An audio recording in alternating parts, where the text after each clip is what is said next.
High Times at the Hotel Bristol. Chapter 14.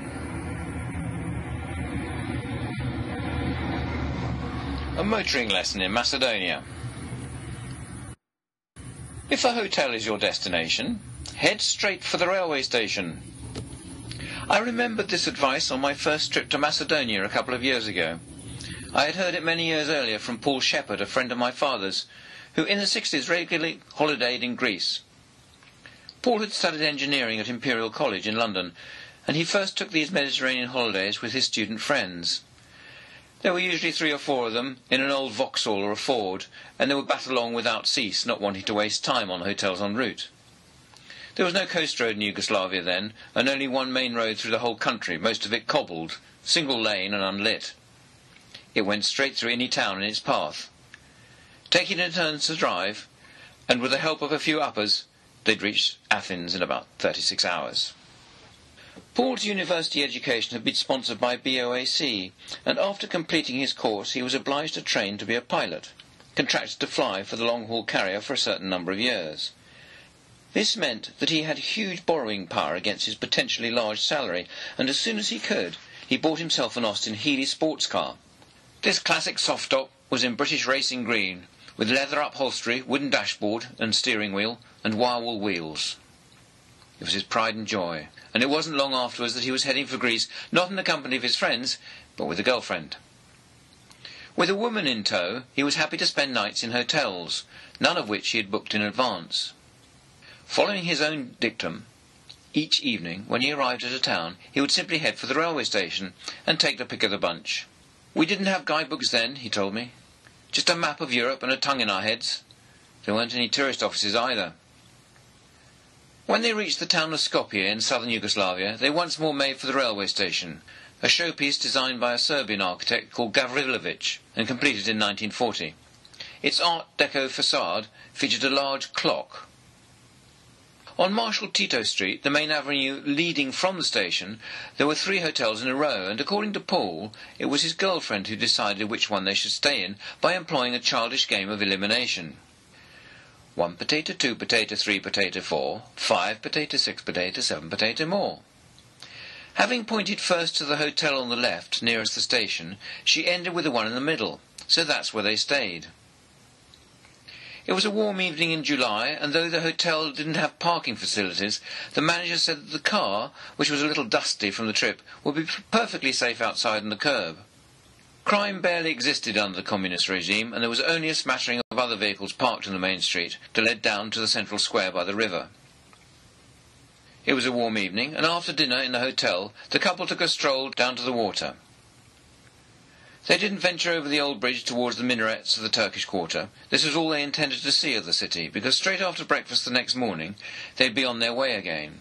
The Greek border was barely 2 hours away, and Paul looked forward to arriving in style in his new car. Back in the hotel, they were soon in bed, but not before he had pulled back the curtains to have a final look at the real love in his life, and make sure she was safe. That night, he told me, he dreamed that he was flying a Lancaster bomber over Dresden. The next thing he knew, he was wide awake, and the entire room was shaking. Windows, doors and furniture danced and rattled, pictures fell off walls, while outside glass crashed and masonry thudded to the ground. Leaping up, he rushed to the window in time to see the railway station fold in on itself, covering a train that was pulling into a platform. The Austin Healey was half covered in debris. The dawn light was turning grey with dust. 2 young women in the street were running for their lives. Behind him, the whole room, the whole building, seemed on the point of implosion. A chilling silence followed. Then the rumbling came again. The earth's crust was tearing itself apart. It was crystal clear to Paul that they should get out of the building as soon as they could. He managed to pull on his trousers while his girlfriend wrapped herself in a sheet, and they made their way along the corridor and down the stairs. Doors were being flung open and others were making their escape. People were shouting in Serbo-Croat, in Russian, German and Greek.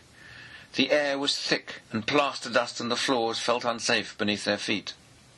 The thunderous crash of brick and stone and the smashing of glass continued around them, but the hotel managed heroically to stay up and keep them safe.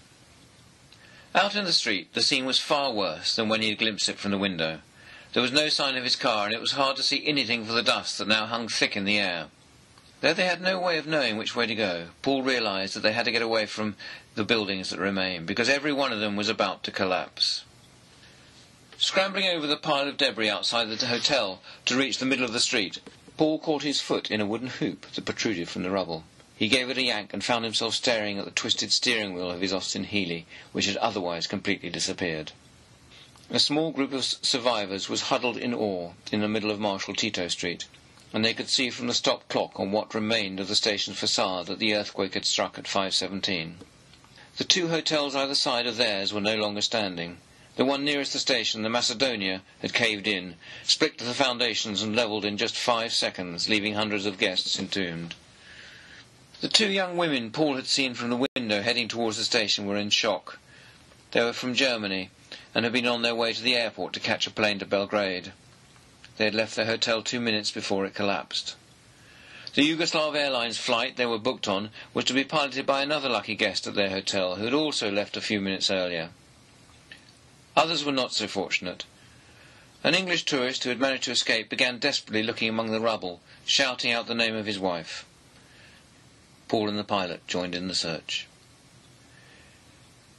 It was hard to comprehend just how murderous the first shockwave had been.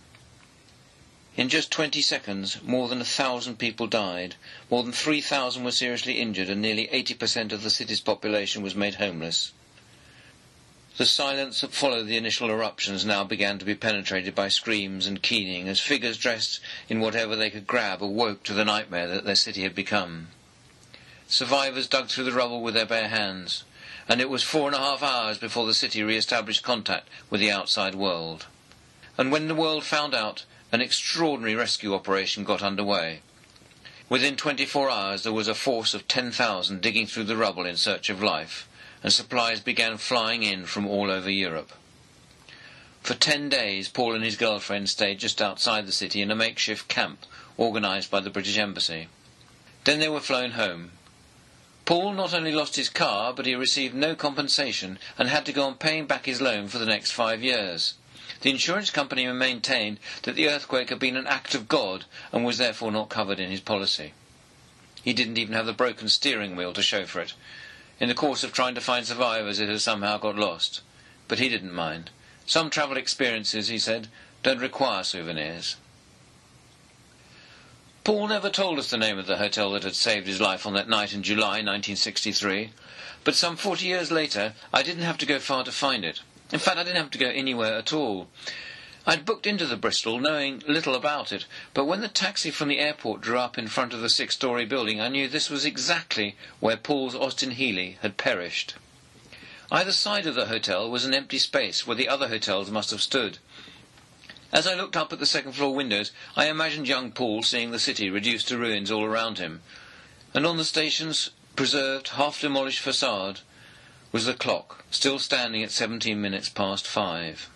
My room was on the top floor of this 3-star 33-room hotel, and I now learned that the Bristol had been built between 1923 and 1924 for Atanas and Risto Karadza, traders from Skopje, as part of an ensemble of 3 hotels.